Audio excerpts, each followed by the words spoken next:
Uniform gravitational field with acceleration g. At the initial moment, particles were located at some height above the ground at same point and moves with velocity 3 meter per second and 4 meter per second in horizontally opposite directions.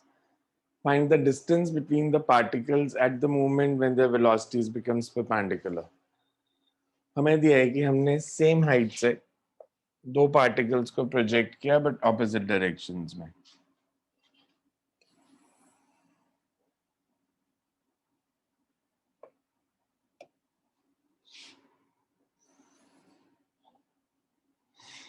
एक को project किया with a velocity of 3 meter per second, other in opposite direction with a velocity of 4 meter per second.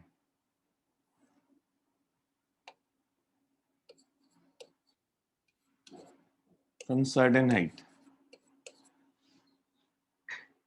ये question में given है.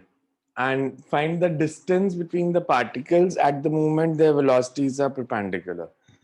कितने time के बाद ये दोनों velocities perpendicular हो जाएंगी ये बताना है. And distance बताना है उनके बीच में. So हमें बिल्कुल क्लियर था कि they are moving in uniform gravitational field.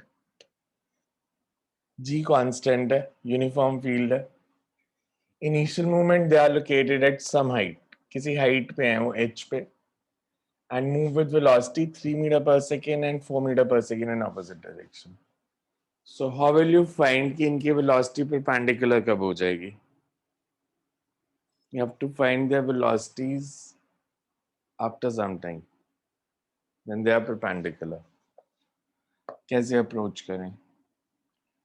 So मैं इसकी velocity को लिख सकता हूँ v1 is equals to 3i cap and I can say v2 is equals to minus 4i cap. कैसे solve होगा?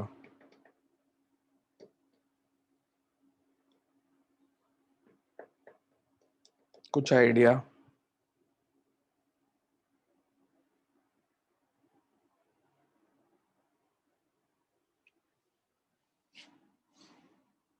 कुछ idea दे सकते हो?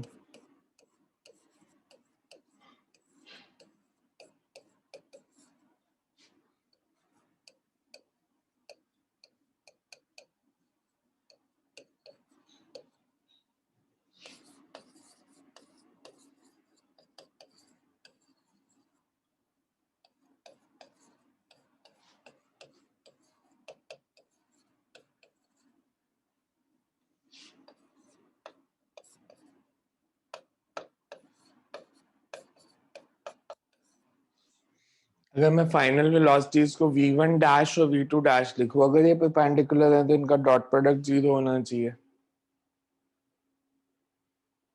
तो कैसे अप्रोच करें इसको? कैसे करें इसके आगे? अब कंडीशन बता दी मैंने कि जब वेलोसिटीज परपेंडिकुलर होंगी तो डॉट प्रोडक्ट 0 होगा.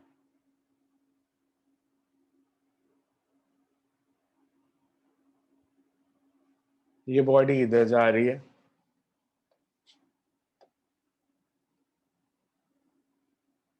ये बॉडी इधर जा रही है.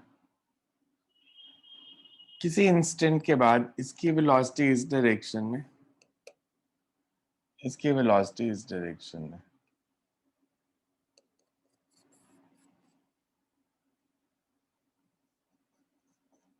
ये एंगल 90 दिया दोनों की डायरेक्शन में. ये डिस्टेंस बताना है. P1 P2 के बीच में डिस्टेंस कितना है when their velocities are perpendicular?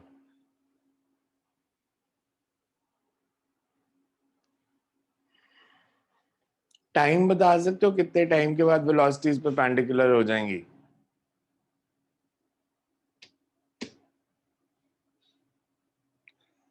Initial velocity पता है, फाइनल बता सकते हो क्या होगी? आर्यन एक एक से पूछना शुरू करना पड़ेगा मेरे को. आर्यन फाइनल वेलोसिटी क्या होगी फर्स्ट बॉडी की?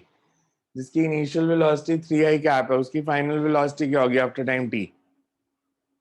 After time t second body की वेलोसिटी क्या होगी? सॉरी फर्स्ट बॉडी की. अगर इनिशियल 3i कैप है तो after time t velocity will be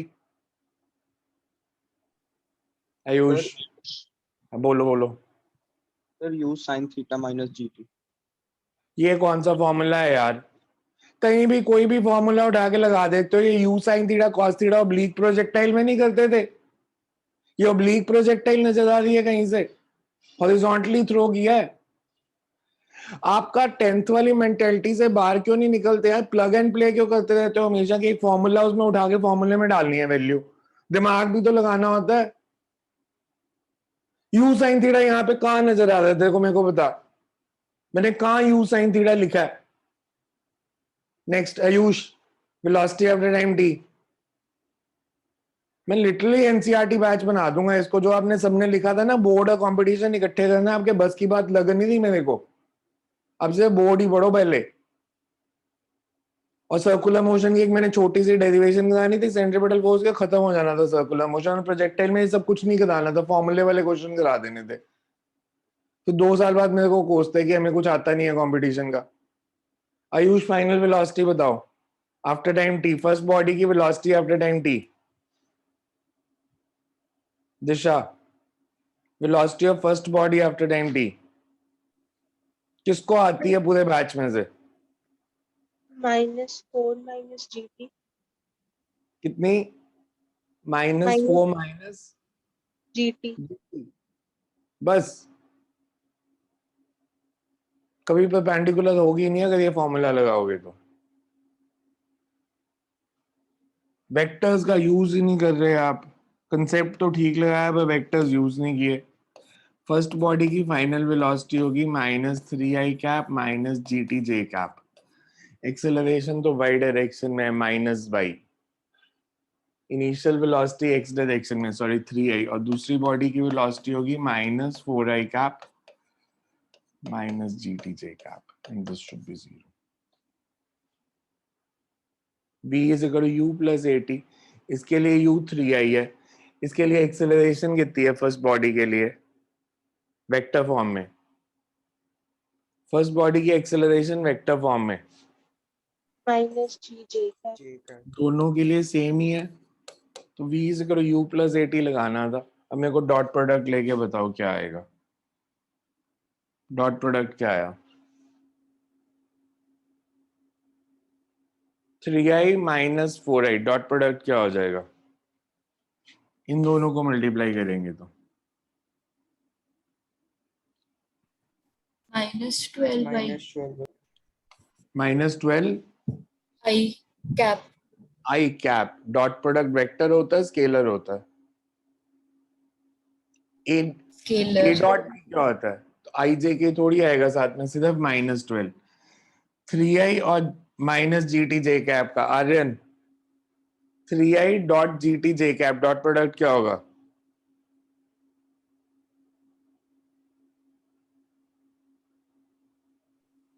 sir repeat करना। 3i और GT_j कैप का डॉट प्रोडक्ट क्या होगा? सर वो दोनों तो I और J तो अलग अलग है, उनको कैसे तो कर डॉट सकते प्रोडक्ट तो लेना पड़ेगा ना। ऐसे थोड़ी छोड़ दोगे उसको कि अलग अलग है तो हम डॉट प्रोडक्ट नहीं लेंगे। डॉट प्रोडक्ट की वैल्यू बताओ मेरे को क्या आएगी? 3i dot GT_j cap. Just करन 3i dot GT_j cap dot product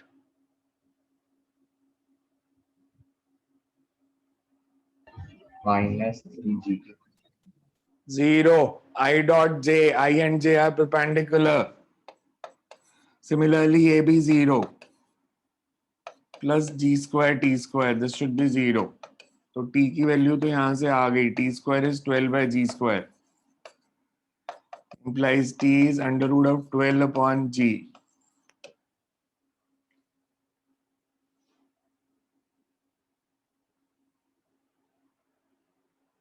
इतने टाइम के बाद, इस टाइम के बाद ये दोनों परपेंडिकुलर हैं। अगर इस टाइम के बाद ये दोनों परपेंडिकुलर हैं तो इनमें डिस्टेंस कितना है?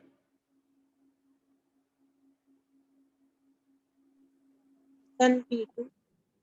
कितना?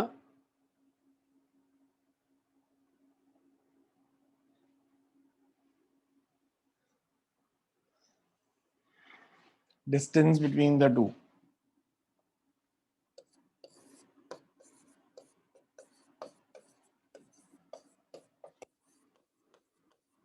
कैसे निकालूंगा मैं इसको?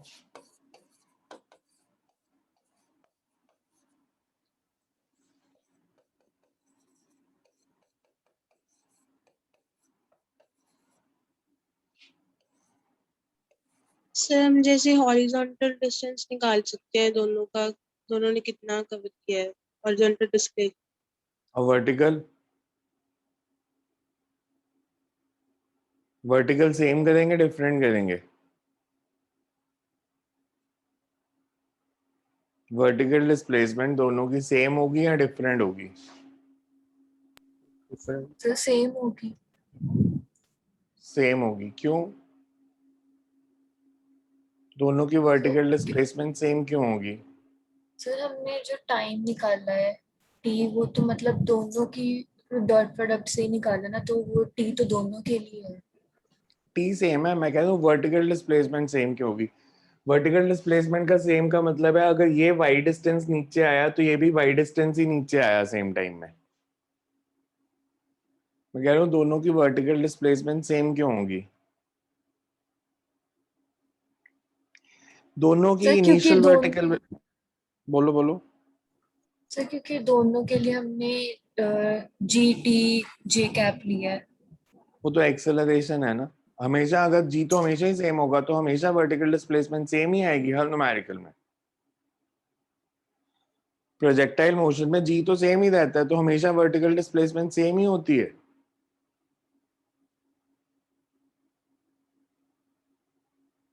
मैं नीचे से फेंकूं, ऊपर से फेंकूं, एंगल पे थ्रो करूं, हॉरिजॉन्टली थ्रो करूं, इंक्लाइन प्लेन पे थ्रो करूं, एक्सेलरेशन तो जी ही है। तो वर्टिकल डिस्प्लेसमेंट सारे न्यूमेरिकल्स में सेम ही आएगी सेम टी में।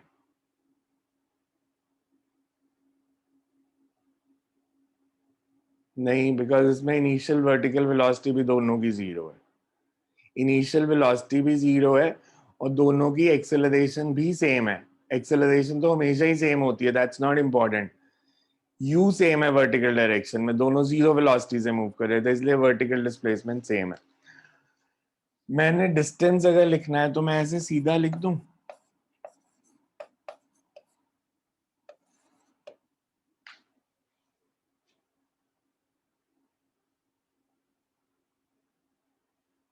ये बॉडी कितना डिस्टेंस ट्रैवल करेगी हॉरिजॉन्टल डायरेक्शन में? हॉरिजॉन्टल डायरेक्शन में एक्सेलरेशन कितनी होती है? 0 जीरो। तो डिस्टेंस ट्रैवल्ड क्या हो जाएगा? यूटी मतलब 3t। इसका सिमिलरली डिस्टेंस ट्रैवल क्या हो जाएगा? 4 तो total distance is 70।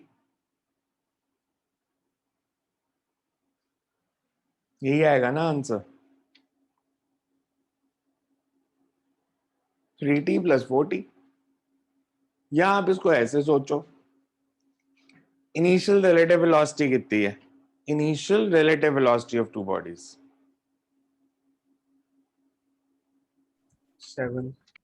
7। Relative acceleration कितनी है? रिलेटिव एक्सेलरेशन कितनी है?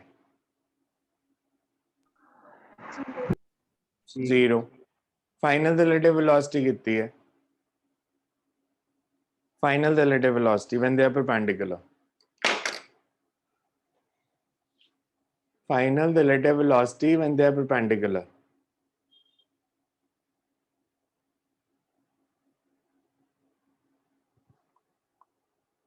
Initial relative velocity 7, acceleration 0। मतलब रिलेटिव वेलोसिटी चेंज हो रही है अगर रिलेटिव एक्सेलरेशन 0 है तो? नहीं, वो भी 7 ही होगी। v is equal to U plus A T, A 0 है तो v और u इक्वल नहीं हो जाएंगे? तो फाइनल रिलेटिव वेलोसिटी भी 7। रिलेटिव डिस्प्लेसमेंट कितनी हो जाएगी अगर एक्सेलरेशन 0 है तो? s is equal to u t, तो 7 into t, relative velocity into time, that is the relative displacement or distance between the two bodies। देखो इसमें कुछ नहीं आ रहा समझ तो। एंड 11th के न्यूमेरिकल्स में फॉर्मूलाज पे बहुत ज्यादा डिपेंडेंट रहने की जरूरत नहीं है, आपको ऐसे क्वेश्चन नहीं आएंगे जहाँ पे फॉर्मूलाज में वैल्यू पुट करनी होगी। वो सिर्फ स्कूल में आ सकते हैं और वो भी सिर्फ स्वामी संदास में, बिकॉज स्वामी संदास सबसे आसान पेपर बनाता है स्कूल का। MGN APJ वहां तो भूल जाओ, आपको डायरेक्ट फॉर्मूला वाले क्वेश्चन देने वाले हैं, खास करके MGN अर्बन स्टेट में अगर कोई है तो। MGN आदर्श नगर तो फिर भी रिलेटिवली इजी पेपर बनाता।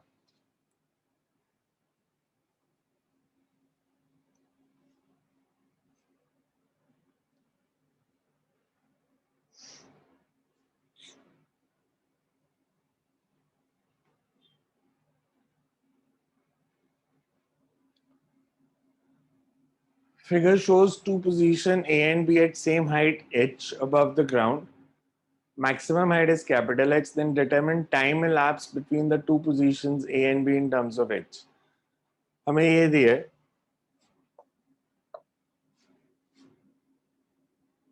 ये हाइट h है, मैक्सिमम हाइट कैपिटल H है, A से B तक जाने का टाइम बताना है। Time taken to move from A to B, time taken to move from A to B।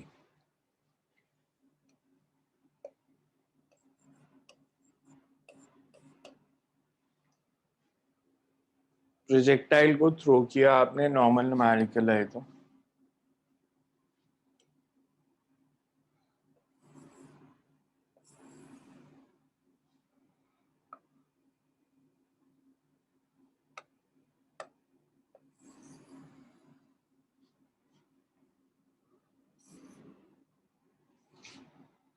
Maximum height capital H दी है,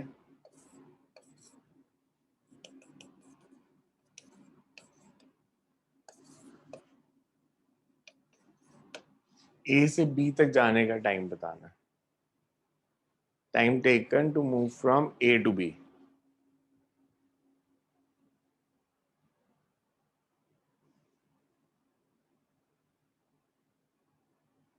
कैसे करेंगे?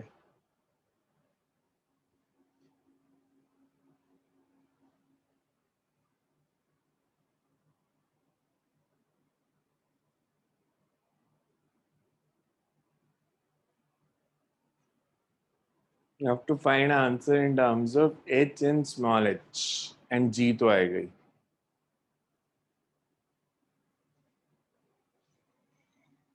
मैंने यहां से मान लो प्रोजेक्ट किया with velocity u at certain angle,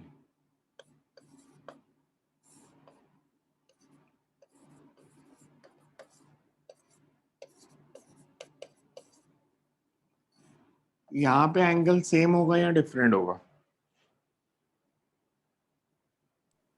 theta 1 ही होगा या कुछ और होगा? ए पॉइंट पे, ए पॉइंट पे एंगल विद हॉरिजॉन्टल सेम होगा थीटा 1 या डिफरेंट होगा?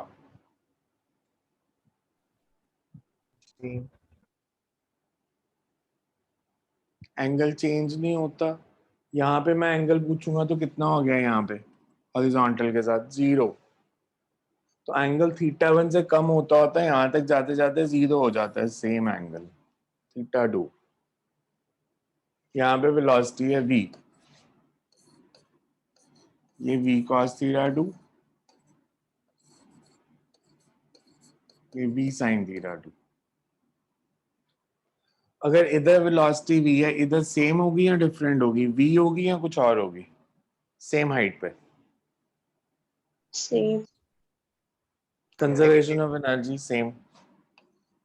ये एंगल थीटा 2 है तो ये भी थीटा 2 ही होगा।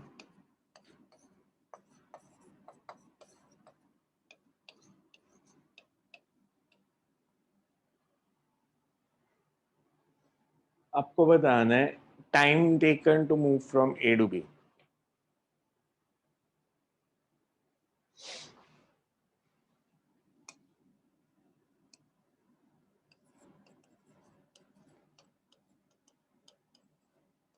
इसको आप एक अलग प्रोजेक्टाइल मान लो A to B।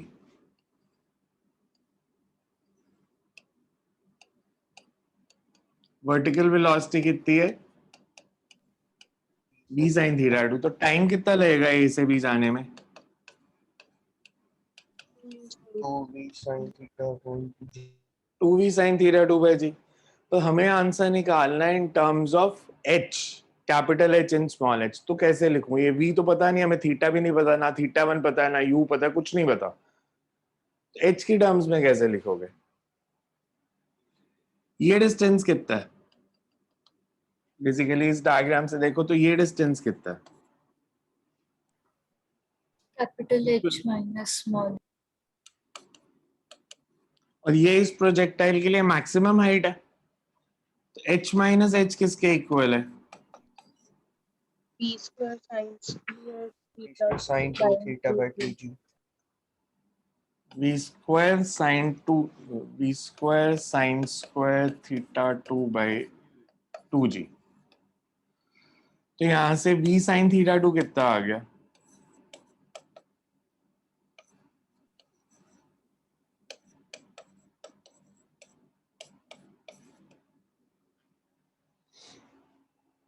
यही बना फॉर्मूला। ये वैल्यू को फर्स्ट में सब्स्टिट्यूट कर दो। Substitute 2 in 1।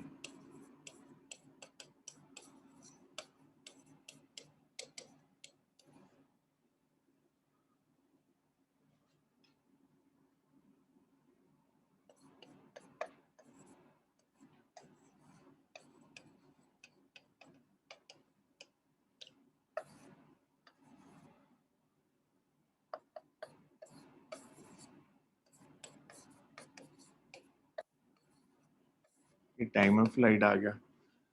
Under root of 8 h minus h by g।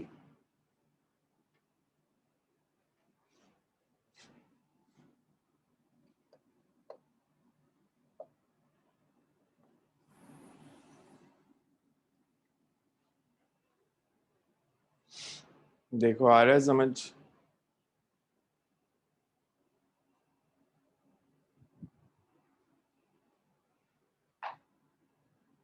Next लिखो। बॉडी इज प्रोजेक्टेड, न्यूमेरिकल लिखो। एक body is projected with a velocity of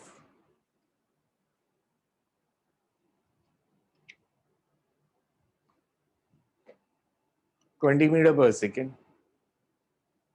A body is projected with a velocity of 20 meter per second at an angle of 53 degree with horizontal.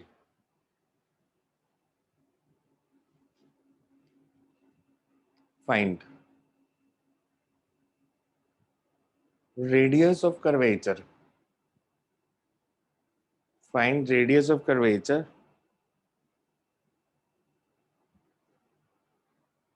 of projectile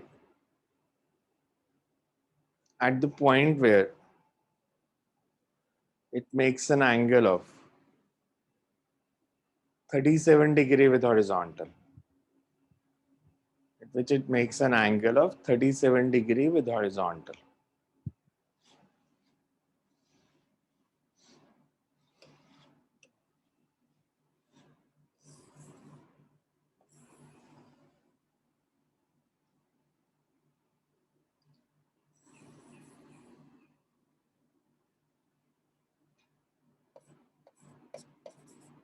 मैंने इसको 53 degree से launch किया था। थोड़े time के बाद इसका एंगल 53 से यहाँ तक आते आते 0 हो जाना है। तो यहाँ पे कहीं पे बीच में it makes an angle of 37 degree. Initial velocity u है, इधर इसकी वेलोसिटी v है। Radius of curvature, radius of curvature क्या होता है? रेडियस कर्व्ड सरफेस का कैसे निकालते हैं? आपने ऑप्टिक्स पढ़ा था, लाइट, रेडियस ऑफ कर्वेचर को डिफाइन कैसे किया था? उसमें थे ना radius of curvature, focal length. Radius of curvature क्या था? half वो तो फॉर्मूला था r is equal to 2f। मैं पूछ रहा हूँ रेडियस ऑफ कर्वेचर बोलते किसको है? सर वो जो स्फेरिकल मिरर होता है, मतलब उसको अगर हम सर्कल कंप्लीट करें तो उस स्फीयर सर्कल कंप्लीट का करें जो तो स्फीयर का जो रेडियस है ना? सिमिलरली प्रोजेक्टाइल में यहाँ पे छोटा सा कर्व्ड सरफेस लिया, इसको अगर मैं पूरा करूं तो इस रेडियस को रेडियस ऑफ कर्वेचर बोल देंगे। जहां पे 37 डिग्री का एंगल बन रहा है स्मॉल कर्व सरफेस था वहां पे, मतलब ऐसे छोटा सा कर्व था, यहाँ पे 37 का एंगल बन रहा है, तो इस स्फीयर को पूरा करो, इसका जो रेडियस है वो रेडियस ऑफ कर्वेचर है। तो हमने रेडियस ऑफ कर्वेचर बताना है जब 37 डिग्री का एंगल बन रहा है। कैसे कर सकता हूं मैं?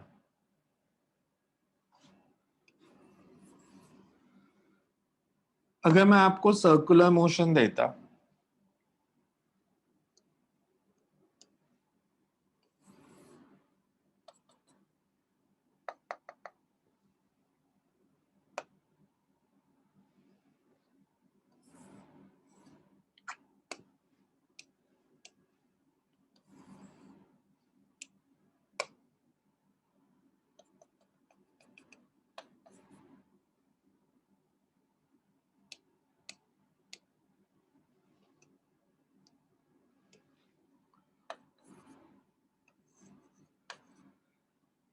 सर्कुलर मोशन में वी और आर में कोई रिलेशन होता है?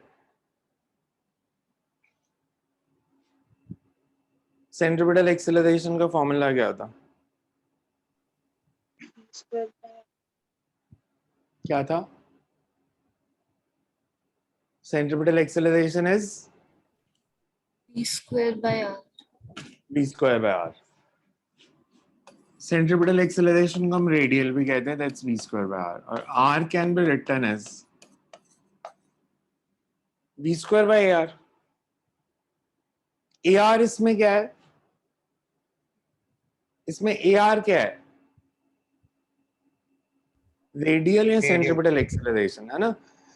रेडियल एक्सेलरेशन और वेलोसिटी में एंगल कितना होता है?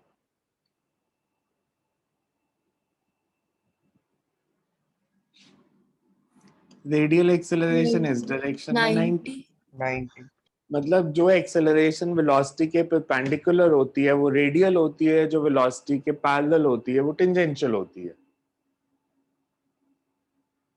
यहां पे P पॉइंट पे मेरे को वेलोसिटी v निकालनी है। अगर मेरे को v पता हो और मेरे को रेडियल एक्सेलरेशन पता हो तो मैं रेडियस ऑफ कर्वेचर निकाल सकता हूँ ये फॉर्मूला लगा के। तो मेरे को एक्सेलरेशन निकालनी है जो वेलोसिटी के परपेंडिकुलर है। इस पॉइंट पे अगर मैं बात करूं एक्सेलरेशन है कितने? P पॉइंट पे, P पॉइंट पे एक्सेलरेशन कितनी है? कितनी है? minus g. माइनस जी। माइनस क्या सिग्निफाई कर रहा है? डायरेक्शन। Direction. एक्सेलरेशन है। इस पॉइंट पे जो एक्सेलरेशन है दैट इज जी। ये वेलोसिटी के परपेंडिकुलर तो नहीं है, बट इसके अगर मैं कंपोनेंट्स बनाऊं,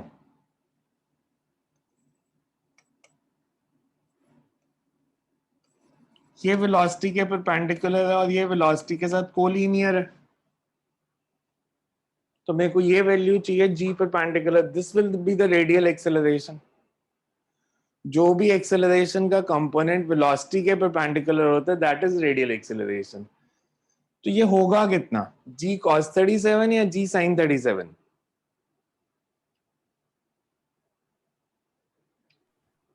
ये जी cos 37 होगा या जी sin 37 होगा?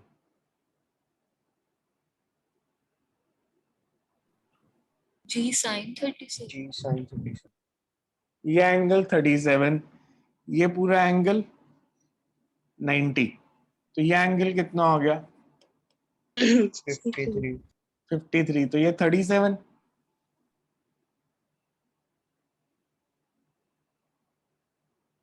तो जी cos या जी sin? g cos 37. Cos 37. जी cos 37।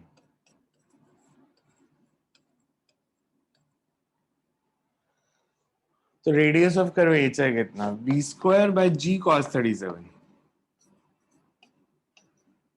v कैसे निकलेगा? हमें तो इनिशियल वेलोसिटी पता है 20 और ये इनिशियल एंगल पता है 53। v कितना होगा? जब एंगल 37 का है।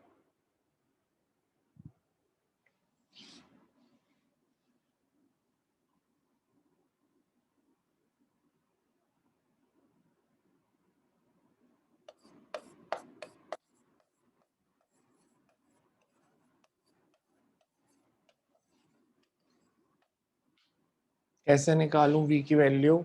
सबसे इजी मेथड कौन सा? There can be number of ways. सबसे इजी मेथड v निकालने का क्या रहेगा? प्रोजेक्टाइल मोशन कोई भी हो, हॉरिजॉन्टल वेलोसिटी चेंज करती है? No sir, no initial horizontal velocity कितनी है? इनिशियली हॉरिजॉन्टल वेलोसिटी कितनी है? कितनी है? u cos 53 u cos 53। और जब वेलोसिटी v है तब हॉरिजॉन्टल वेलोसिटी कितनी है इस पॉइंट पे? e cos 37 तो यहां से v की वैल्यू आ गई 20 cos 53 divided by cos 37। cos 53 कितना होता है? 3/5।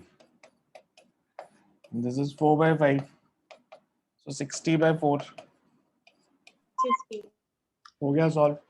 v भी पता है और r भी पता है, तो रेडियस ऑफ कर्वेचर हो गया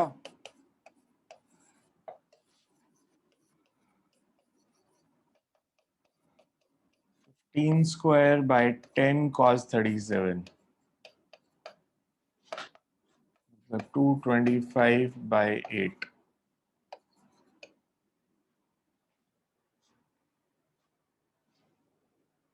अब ये फॉर्मूला आपको किसी बुक में थोड़ी मिलेगा,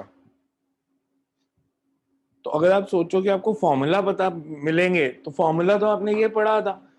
अब दो कंसेप्ट्स को कोरिलेट करने के लिए कह दिया उन्होंने कि आपको पता है रेडियल एक्सेलरेशन हमेशा वेलोसिटी के परपेंडिकुलर होती है, और रेडियल एक्सेलरेशन और वेलोसिटी में रिलेशन भी होता है, AR = v²/r, तो वहां से R निकलना था। मतलब सर्कुलर का कंसेप्ट उठा के प्रोजेक्टाइल में लगवा लिया आपसे एग्जाम में। तो ये चीजें तो खुद सोच के आएंगी, विल नॉट फाइंड फॉर्मूलाज। ऐसे फॉर्मूलाज बुक्स में नहीं मिलते। बुक ने भी अगर न्यूमेरिकल सॉल्व किया होगा तो वहां पे इसको सॉल्व करके दिखाया होगा कि ऐसे कर सकते हो, but as such formula list में कभी ये फॉर्मूला नहीं मिलेगा। फॉर्मूला लिस्ट में तो यही फॉर्मूला मिलेगा, a=v²/r। अगर मैं इसमें हाईएस्ट पॉइंट पे पूछता रेडियस ऑफ कर्वेचर तो क्या कहते? हाईएस्ट पॉइंट पे रेडियस ऑफ कर्वेचर पूछता तो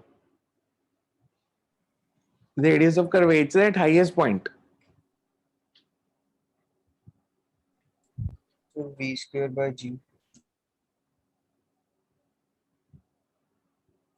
हाईएस्ट पॉइंट पे वेलोसिटी कितनी होती है? 0 हाईएस्ट पॉइंट पे वेलोसिटी कितनी होती है?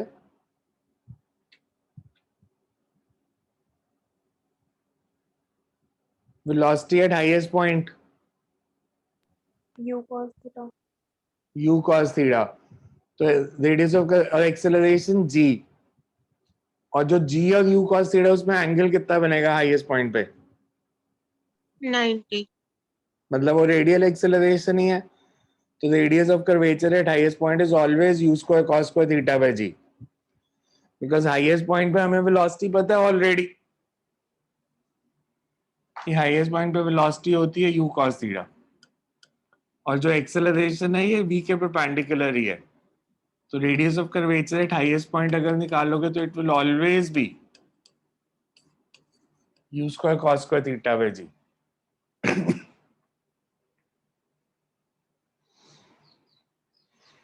समझ में आया कैसे किया?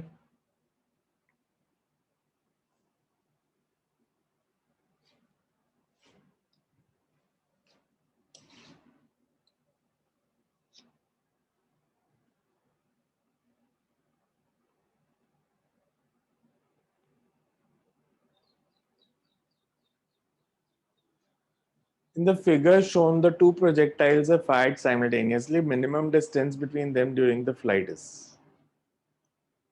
Minimum distance between them during flight is. ऐसा क्वेश्चन है, किया हुआ हमने ऑलरेडी।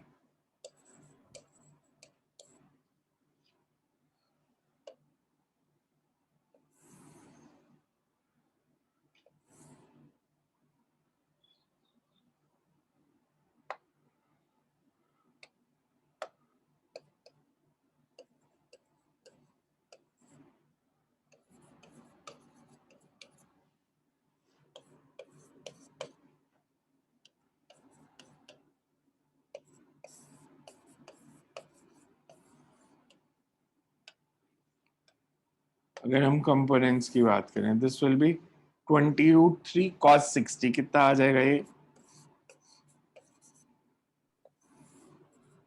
And 20√3 sin 60.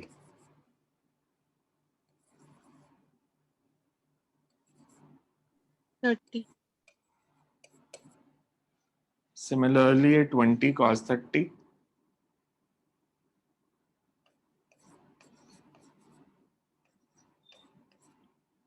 और ये 20 sin 30. You have to find minimum distance between the two bodies. याद है कैसे किया था इस क्वेश्चन को? पहले भी एक इसके जैसा क्वेश्चन कर चुके हैं हम क्लास में.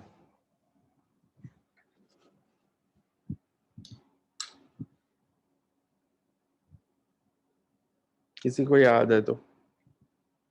वैल्यूज डिफरेंट थी, यही क्वेश्चन किया था.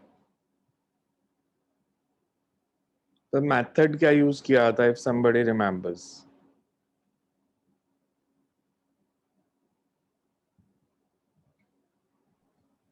सबने परपेंडिकुलर डिस्टेंस निकाला था इनसे। कैसे? परपेंडिकुलर डिस्टेंस निकाला था इनसे। परपेंडिकुलर डिस्टेंस निकाला. तो कौन सा परपेंडिकुलर डिस्टेंस और कैसे निकाला था वो? मतलब फर्स्ट स्टेप हम क्या करते हैं? इनिशियली इनके बीच में डिस्टेंस कितना है अभी? 20 मीटर। 20 मीटर. इनकी रिलेटिव एक्सेलरेशन कितनी है प्रोजेक्टाइल्स की? 0. 0. अगर एक्सेलरेशन, रिलेटिव एक्सेलरेशन 0 है तो रिलेटिव वेलोसिटी कांस्टेंट होगी या नहीं होगी? कांस्टेंट। कांस्टेंट होगी. तो इनमें से अगर मैं एक को रेस्ट पे मान लूं, जैसे ए को फर्स्ट बॉडी को रेस्ट पे मान लूं, तो according to A, B will be moving in a straight line और कर्व पाथ. ए को रेस्ट पे मान लिया तो स्ट्रेट लाइन। Straight line. तो हम पहले ये देखेंगे कि रिलेटिव टू ए बी किधर मूव कर रहा है या रिलेटिव टू बी ए किधर मूव कर रहा है. सो यहाँ तो आप velocity of A with respect to B निकाल लोगे या velocity of B with respect to A निकाल लेंगे, और फिर वहां से परपेंडिकुलर डिस्टेंस निकाला था कि अगर मैंने ए को रेस्ट पे माना तो बी स्ट्रेट लाइन में जा रहा है, बी स्ट्रेट लाइन में जा रहा है, उसका पाथ मार्क करेंगे and then we find the perpendicular. या बी को रेस्ट पे मान लो और ए का पाथ मार्क कर दो. So you can write concept लिखो इसका पहले. In projectile motion, in projectile motion, both the bodies, in projectile motion, both the bodies are moving. In projectile motion, both the bodies are moving under same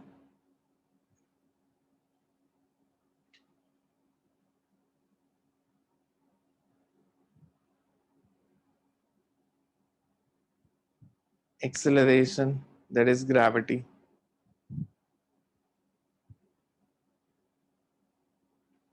Same acceleration, that is gravity.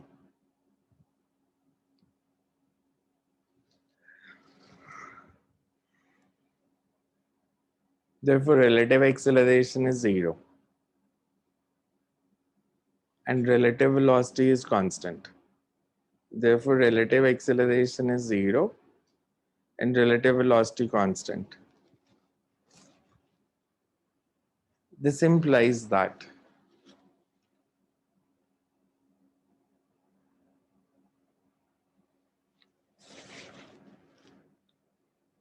relative to B, A is moving in a straight line. Relative to B, A is moving in a straight line. Or relative to A, B is moving in a straight line.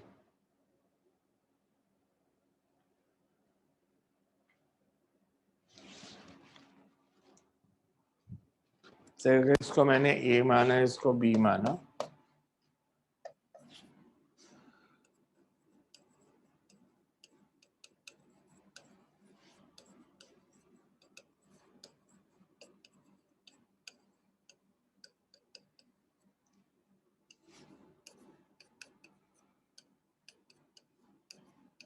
इसकी value बताओ क्या आती है, VA minus VB।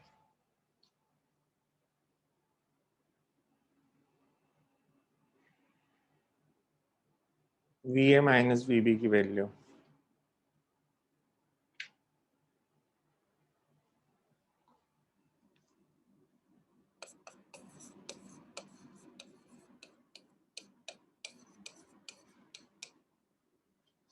देखो, ये value आ रही है या नहीं आ रही। 20√3 I cap plus 20 J cap, Yes, sir. Because VA कितना है हमारे पास, 10√3 I cap plus 30 J cap. Minus minus 10√3 I cap plus 10J.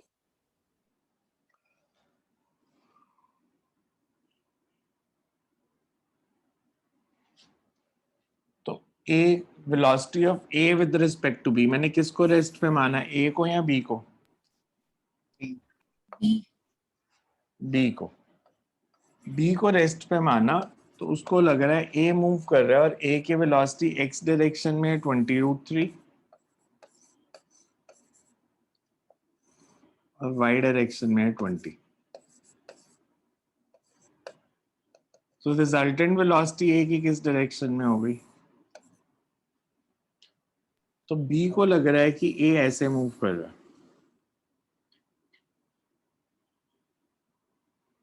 ये 20 है 20√3, थीटा कितना हो जाएगा? Perpendicular is 20, base is 20√3. So tan theta is, tan theta 20 कितना है? 1/√3 tan की वैल्यू 1/√3 कब होती है? 30 degree. 30 degree. 30 डिग्री। तो ये एंगल हमारे पास आ गया 30 डिग्री। ये डिस्टेंस कितना है? 20. परपेंडिकुलर ड्रॉप किया हमने, ये डिस्टेंस बताना है x। हमें परपेंडिकुलर पता है और हमें हाइपोटेन्यूज पता है, तो sin 30 कितना हो जाएगा?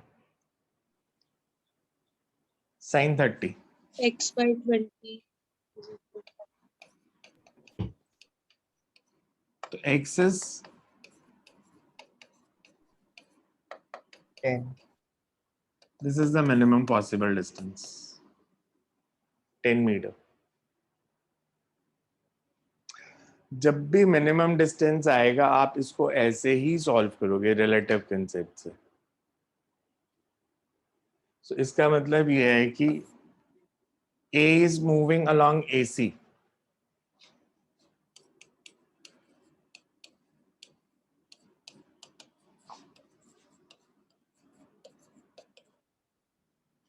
and perpendicular distance BD.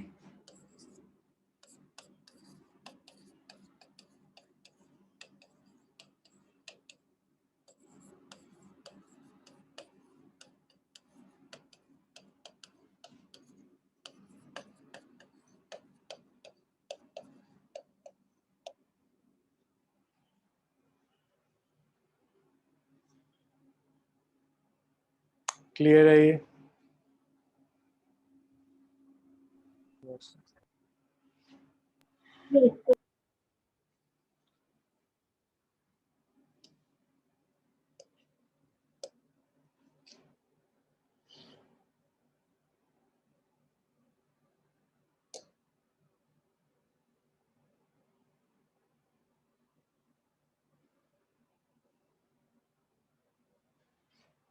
A particle is projected in xy plane. 2 seconds after projection, velocity of particle makes an angle of 45 degree with x-axis, मतलब horizontal. And 4 seconds after projection, it moves horizontally. Find the velocity of projection. ये easy. ये तो direct formula का question दिया था।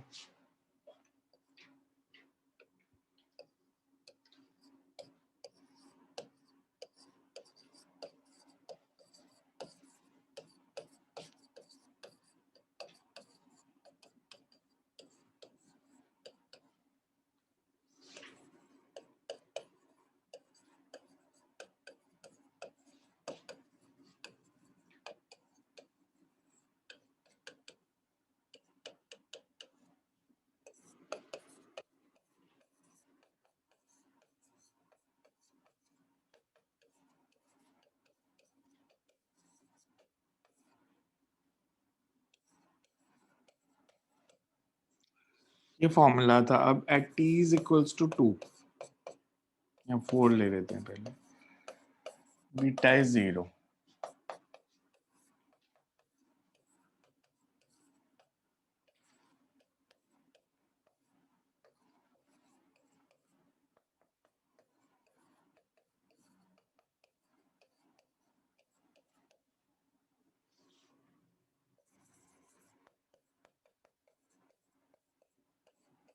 Two seconds के बाद beta 45.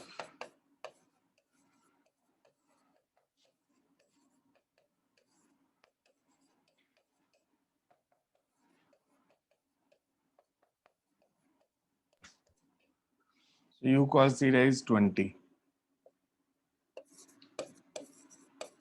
Squaring and adding कर दो.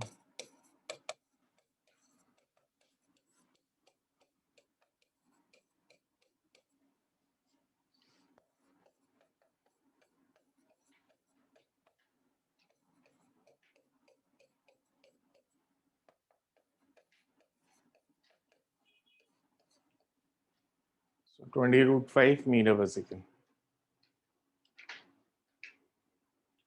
So ये फॉर्मूला बट याद होना चाहिए tan बीटा का vy by vx, बिकॉज इसमें से वैल्यूज ही पुट करनी थी.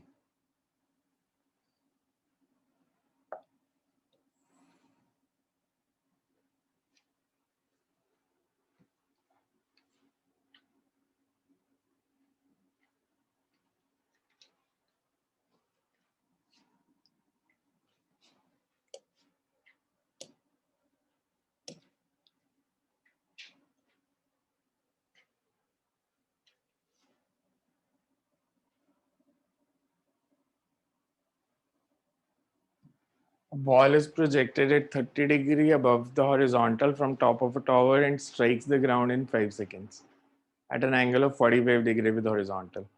Find the height of a tower and speed with which it was projected. हमें दिया है कि हमने एक बॉडी को हाइट से प्रोजेक्ट किया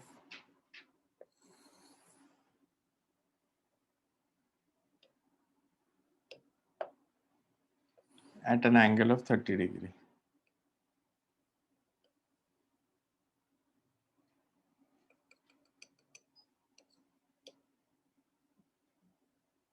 Uni given. It strikes the ground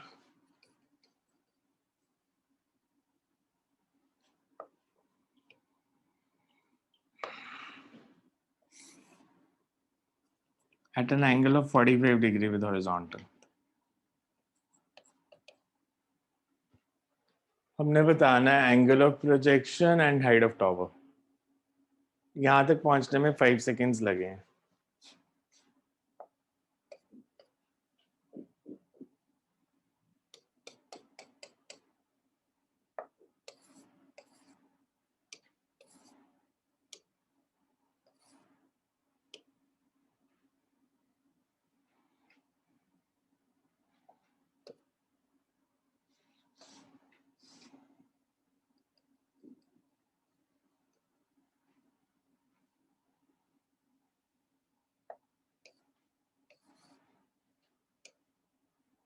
Five seconds.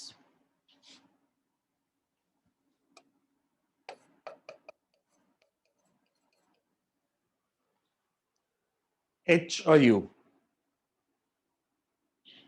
कैसे निकलेगा? हाइट कितनी है और इनिशियल वेलोसिटी कितनी है?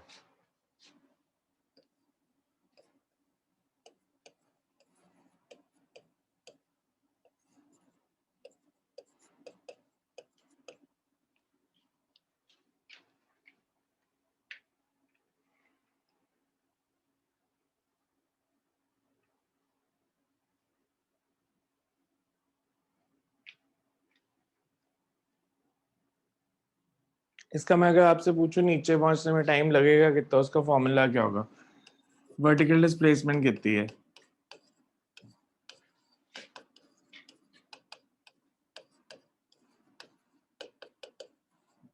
So you get the formula minus h is equals to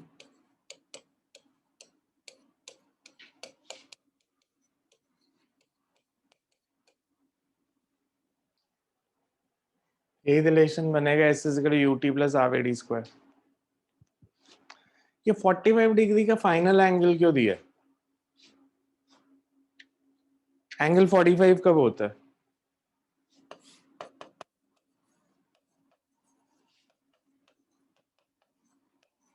horizontal projectile या oblique projectile, final angle with horizontal is 45 only if maximum will Vy is equal to Vx.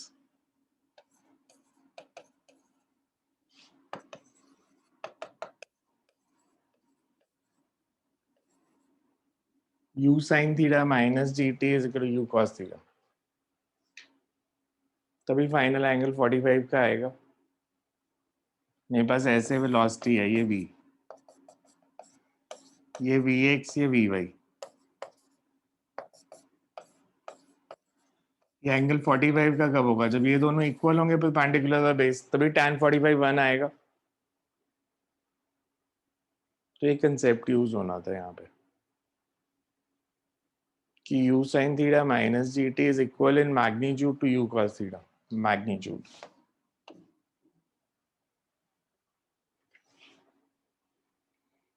Because ये value negative में आएगी। Negative में क्यों आएगी? u sin theta minus gt की value negative में क्यों आएगी? इनिशियल वेलोसिटी किस डायरेक्शन में ली थी? अपवर्ड्स, और इसको पॉजिटिव लिया, फाइनल वेलोसिटी डाउनवर्ड्स है, तो वो नेगेटिव में आएगी u sin theta minus gt की वैल्यू। तो उसका सिर्फ मैग्नीट्यूड चाहिए हमें जब tan निकालना है तो, because negative sign only signifies direction. So ये दो इक्वेशंस हो गई, इन दोनों को सॉल्व करके आपने, t हमें पता है 5 यहाँ पे, इन दोनों इक्वेशंस को सॉल्व करके you have to find the value of u and h। दो इक्वेशंस, दो वेरिएबल्स, तो इनको सॉल्व करना है। थीटा हमें पता है 30, सो इसको कंप्लीट करके देखना है इस क्वेश्चन को। थीटा 30, दो इक्वेशंस हैं, u और h दो चीजें ही नहीं पता, तो इनको सिर्फ रीअरेंज करना है।